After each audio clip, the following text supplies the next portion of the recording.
Everyone in this country is a victim of corporate crime by the time they finish breakfast. Yes. Would you be willing to wear a wire? We need your help.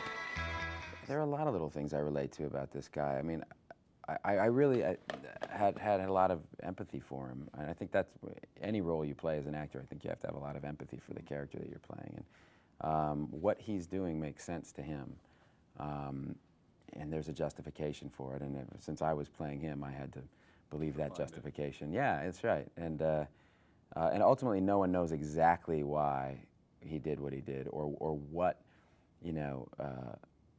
whether or not he was the original, whether he was trying to extort money from the company before any of this started, and because he did have financial problems. But yeah, I mean, I have my own theories. You talked about a lot of the fun that you've had putting on the weight, but I put up some weight. I'm in my 30s, so I was wondering, I'm not an actor, so were you worried at all? It's not the first time you sort of put your body through the ringer weight-wise, so well, was it a little bit more difficult putting it off than it was putting it on? Definitely harder to take it off. Fun to put it on and easy to put it on, hard to take it off. But I wasn't putting on enough weight. Like when I talked to De Niro about it, he put on 60 pounds. And and he said he was 35 when he did it, and he said he wouldn't have done it any later than that. Yeah. And he was aware of that when he did it, because it was to go so far, and then your body's just a different thing when you're in your 30s. So exactly, it's just, I mean, as you know, it's a totally different thing. So this was only half that, so it wasn't. I think it gets crazier. That kind of second 30 pounds are it's a much bigger deal. How can you possibly stay there when you've just taken down the company? Because they need me to run the company. That's completely illogical. Matt's character is a bit of a puzzle, but I find yours a lot more interesting because of the dynamic between sort of a wife and husband, and how much does she knows, and kind of what was the dynamic behind closed doors. So what was your take on her?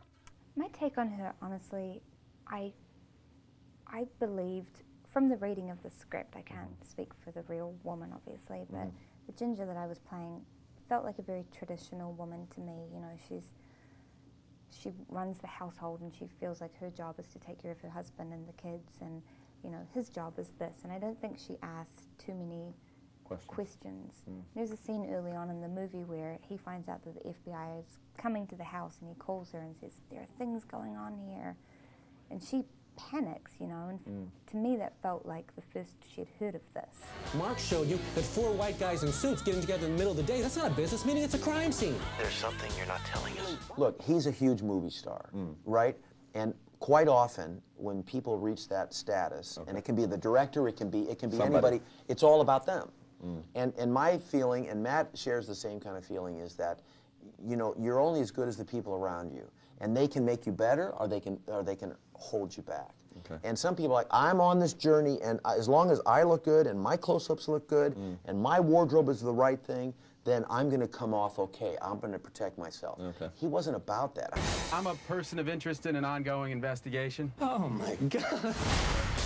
You guys still think I'm going to be okay at the company, right? I mean, you guys are going to take down the bad guys, but I'll be okay, right?